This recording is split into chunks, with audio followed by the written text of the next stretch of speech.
প্রথম কথা হচ্ছে একটা লোক কি করে কেন অবৈধ পথে যায়? অবৈধ পথে যায় তার সময় কম লাগে, অবৈধ পথে যায় তার টাকা কম লাগে। এখন দালালেরা এটাকে এনকারেজ করতেছে, গ্রামে গঞ্জে তারা রিক্রুট করতেছে, তোমার সময় কম লাগবে, তোমার টাকা কম লাগবে।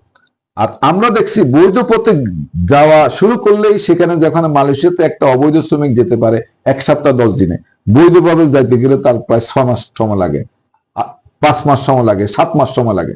ঠিক ইউরোপের একই অবস্থা। ইউরোপ আমেরিকাতে যদি আমরা বৈধ দরজাটা, আমরা যদি এই প্রসেস গুলাকে দ্রুত গতিতে করতে পারি, অর্থনীতিকে বৈধ দরজা খুলে দিলে অবৈধ বন্ধ হয়ে যাবে।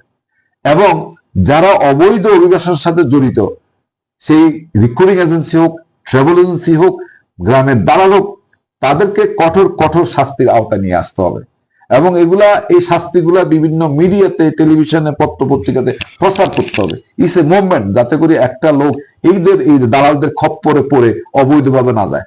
দেখেন শত শত ছেলে আজকে লিবিয়ার থেকে ইতালিতে গিয়া সলিল সমাধি হয়েছে। আপনার ওই যে তিউনিসিয়ার থেকে গিয়ে তারা ওই সমুদ্র পথে মারা গেছে, কারো লাশ খুঁজে পাইছে, কারো লাশ খুঁজে পায় না। এক মর্মান্তিক দৃশ্য দেখবেন, এক এক লাশ ওই লবণাক্ত হইয়া ফুলি ফেপে অনেক মোটা হয়ে গেছে, দেখলে তার চেহারা দেখা যায় না। আমি লিবিয়াতে দেখেছি একজনের 2টা লাশ, চিনার কোনো উপায় নাই। এখন প্রথম কথা, আমাদের দেশে যে কনসাসনেস, আমরা এটা গড়ে তুলতে পারি নাই যে তুমি বৈধ পথে যাবে, অবৈধ পথে যাবে না। আবার যারা অবৈধ পথে যায় তাদেরকে আমরা খুব লুজ শাস্তির আওতা আনতেছি। আমাদের আইন প্রয়োগকারী সংস্থাগুলা ওই ইলিগাল সিন্ডিকেটের সাথে হাত মিলায় তাদেরকে তারা এনকারেজ করে। যেমন হুন্ডি, আজকে পুলিশ জানে কারা হুন্ডি করে। যারা হুন্ডি করে তারা শুধু জাতির চরম দুশ্মন। আজকে হুন্ডি যদি আমরা বন্ধ করতে পারতাম, আমার রিমিটেন্স 60 থেকে 70 বিলিয়ন ডলার চলে আসে। এই হুন্ডি, এই ওয়ার্কারের টাকাটা হুন্ডি করে আসতেছে, ওই যে ওভার ইনভয়েসের টাকা হুন্ডি করে আসতেছে, হুন্ডি করে যাচ্ছে।